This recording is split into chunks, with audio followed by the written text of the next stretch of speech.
If you think you know what's going on in the car world, well, think again. It's 2026, and the rulebook hasn't just been rewritten, it's been completely shredded, set on fire, and then replaced with something made of carbon fiber and solid-state batteries. It's wild out there. See, for years, we were promised this huge revolution. Well, it's here. Right now, two completely different ideas about what a car should be are peaking at the exact same moment. On one hand, you have the internal combustion engine giving its final glorious 9,000 RPM war cry. And on the other, you have electric cars that are so smart they can literally become your bedroom for the night. So let's dive in. We got to start with the machines that are the absolute pinnacle of like 100 years of engineering. These are the cars that are refusing to go quietly into that electric night. And where else could we possibly start but at the very top of the food chain, the Bugatti Tourbillon? You know, faced with going all electric, Bugatti basically said, nah, not for us. Instead of downsizing, they built a brand new, massive, naturally aspirated V16 engine. 16 cylinders, no turbos, just pure mechanical fury. But of course, because it's 2026, they didn't stop there. They paired this absolute monster of an engine with 3 electric motors. And the result? A staggering 1,775 horsepower. It'll do 0 to 60 in 2 seconds flat. Just gone. Oh, and yeah, it costs a cool $4 million. But honestly, the speed and the price, that's not even the most mind-blowing part of this car, not by a long shot. It's what's on the inside. Just look at this thing. There are no screens, none. They hired actual Swiss watchmakers to build this. It's a skeletal masterpiece of titanium and gears. You can literally see the tiny ruby bearings moving. It's fixed to the column so the wheel rotates around it. This isn't just a car anymore. It's $4 million worth of mechanical art. Bugatti isn't the only one having a final party for the gas engine, though. Here in the States, we have to talk about the absolute king, the final boss of the entire Corvette lineup, the Zora. What Chevy did here is just bonkers. They took the insane twin-turbo V8 from the ZR1 and then bolted the electric motor system from the E-Ray onto the front wheels. So you get this all-wheel drive American hypercar with over 1,200 horsepower. It's going to hit 60 in well under 2 seconds. It's the ultimate Corvette.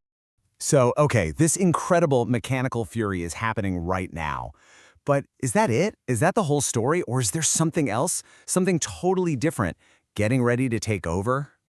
Let's flip the script completely. Because on the other side of this revolution, electric vehicles are finally growing up. They're stopping being just concepts, and they're starting to solve real-world problems in some incredibly clever ways. And nothing shows this off better than the Rivian R2. It's smaller, it's way more affordable, but it's the packaging that is pure genius. That entire rear glass window just disappears down into the tailgate. And get this, every single seat, including the driver's seat, folds completely flat. You can literally turn this thing into a camper. It's a bedroom on wheels. Meanwhile, over in Germany, BMW is hitting the reset button on its entire brand with something they call the Neue Klasse. And the signature piece of tech here is called panoramic vision. The whole bottom of your windshield becomes a screen for your speed, for your maps, for everything. The normal dashboard as we know it is just gone. And then there's the return of Scout. This is an EV that's pushing back against the all-touchscreen future. It's rugged, it's designed to be a tool, and it's filled with big, chunky physical buttons. But the really brilliant part is the Harvester range extender. It's a tiny little gas engine that just acts as a generator to recharge the battery, pushing your total range over 500 miles. It's the perfect solution for going way off-grid. So we have these two completely opposite forces, right? The mechanical world and the digital one. But what happens when they stop competing and actually start to merge? Well, you get a new breed of hybrid hypercar that is just breathtaking. And there's no better place to see this collision than with the big Italian rivals. You've got the Ferrari F80, which is pulling its hybrid tech straight from their Le Mans race car. And then you have the Lamborghini Temerario, which is taking a, let's just say, a much louder approach. Yeah, you are seeing that number right.